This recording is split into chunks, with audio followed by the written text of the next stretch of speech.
অন্যরকম একটা এক্সপিরিয়েন্স, মানে আমার জীবনে প্রথম। আমি অনেক নদী পাড়ি দিছি, কিন্তু সমুদ্র আজকে আমার জীবনে প্রথম পাড়ি দেওয়া হলো আর কি। স্বপ্ন ছিল, অনেক দিনের স্বপ্ন ছিল যে সমুদ্র পাড়ি দিব। তো বাংলা চ্যানেলের উদ্দেশ্যে গিয়েছিলাম, কিন্তু বাংলা চ্যানেল স্থগিত হওয়ার কারণে জয় করতে পারিনি। কিন্তু এই সুইমিংটা করে অনেক হ্যাপি লাগতেছে। আমার যে অনুভূতি, এটা ভাষায় প্রকাশ করার মতো না, কারণ আমার দীর্ঘদিনের একটা স্বপ্ন ছিল যে সমুদ্র জয় করব, সমুদ্র জয় করব। তো আমি বিগত বাংলা চ্যালেঞ্জ সুইমিংয়ের জন্য গিয়েছিলাম, তো হঠাৎ স্থগিত হয়ে যাওয়ার কারণে বাংলা চ্যালেঞ্জ আর করা হয়নি, যে কারণে স্বপ্নটা স্বপ্নই থেকে যায়। এবার লাইফে ফার্স্ট আমি সমুদ্রে সুইমিং করার একটা এক্সপিরিয়েন্স হয়। তো আসলে অনুভূতিটা অন্যরকম, কারণ একটা স্বপ্নের মতো ছিল আর কি। আপনি সুইমিং থেকে উঠেই ফিলিস্তিনের পতাকা গায়ে জড়িয়ে নিয়েছিলেন, জি। এর মাধ্যমে কি বার্তা দিতে চাচ্ছেন? জি, আমি এই ফিলিস্তিনের পতাকা দিয়ে আর কি এটাই বোঝানো চাচ্ছি যে আমাদের ফিলিস্তিনে যেভাবে আমাদের মুসলমান ভাই বোনদেরকে নির্বিচারে হত্যা করা হচ্ছে, ইসরায়েলিরা যেভাবে আর কি, এই ফিলিস্তিনের পতাকা দিয়ে বোঝাতে যাচ্ছি যে সবাই আমরা একত্রিত হই এবং ফিলিস্তিনিদেরকে সাপোর্ট করি। আমরা যেহেতু ওপেন ওয়াটার সুইমিং করতেছি বেশ দীর্ঘদিন যাবতই, আমাদের উদ্দেশ্যগুলোই ছিল আমরা ওপেন ওয়াটার সুইমিংয়ে মানুষের যে ভীতি, মানুষের যে আতঙ্ক, সেটা দূর করব এবং সুইমিংয়ের প্রতি মানুষকে উদ্বুদ্ধ করব। সেই হিসাব করেই প্রথমবারের মতো এই কুতুবদিয়া চ্যানেল আয়োজন করেছে BOWS, মানে বাংলাদেশ ওপেন ওয়াটার সুইমার্স, যেটার মূল স্পন্সর ছিল pahartheke.com। ধন্যবাদ ওনাদেরকে আমাদেরকে এই চমৎকার একটি আয়োজনের মাধ্যমে আমাদের এই কুতুবদিয়া চ্যানেলটি ফিনিশ করার সুযোগ প্রদানের জন্য।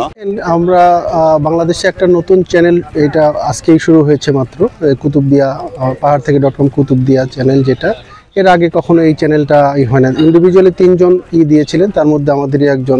আমরা 3 জনই আমাদের বাংলাদেশ ওপেন ওয়াটার সুইমিংয়ের সদস্য তারা। তো আসলে এর মাধ্যমে আমরা জানাতে চাচ্ছি যে কোস্টাল এরিয়াগুলোতে যে প্রাকৃতিক দুর্যোগগুলো হয়, এগুলো মোকাবেলায় সচেতনতামূলক একটাই এবং পরিবেশগত একটা ব্যাপার থেকে যায়। জানেন যে আপনারা যে নদী দূষণের মাত্রা দিন দিন বেড়ে যাচ্ছে, আমাদের সামুদ্রিক এবং ওভারঅল সব কিছুর যে দূষণের মাত্রাটা বেড়ে যাচ্ছে, এগুলোকে আসলে নিয়ন্ত্রণ করার জন্য সামুদ্রিক যারা কোস্টাল এরিয়াতে যে লোকগুলো বসবাস করে, তাদের সচেতনতামূলক এর জন্য আমরা এই আয়োজনটা করেছি। এবং আগামী দিনে আমরা আগামী প্রজন্মকে একটা মেসেজ দিতে চাই যে তোমরা পাশাপাশি সব কিছুই চলবে, হ্যাঁ, ক্রিকেট চলবে, ফুটবল চলবে, সব শারীরিক চর্চা চলবে, বাট পাশাপাশি তোমাকে সুইমিংটাও করতে হবে।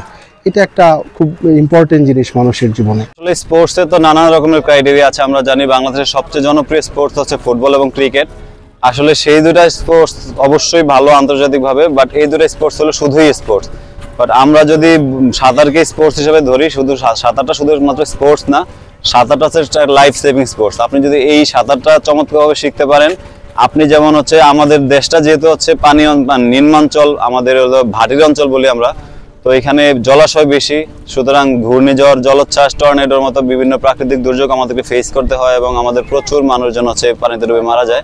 তা আমরা যদি এই লাইফ সেভিং এর স্পোর্টস হিসাবে আমরা ধরি ব্যাপারটাকে, আমরা নিজেরা এই সুইমিং করে আমাদের এই ধরনের ঘূর্ণিঝড়, জলোচ্ছ্বাসের মধ্যে বা এই ধরনের প্রাকৃতিক দুর্যোগে আমরা যেমন নিজেদের জীবন রক্ষা করতে পারি, এবং ভলান্টিয়ারি কার্যক্রমের মাধ্যমে যেই রেফারেন্সগুলো আপনি দিলেন, 1988 বন্যা, 2004 বন্যা, 98 বন্যা, এই ধরনের প্রাকৃতিক দুর্যোগ যেগুলো আছে, সেগুলোতে আমরা ভলান্টিয়ার হিসাবে আমাদের মা বোনদের জীবন রক্ষা করার জন্য আমরা সবাই এগিয়ে আসতে পারি।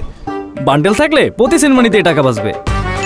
বিকাশ সেনমানি বান্ডেল কিনে জিতুন প্রতি লেনদেনে।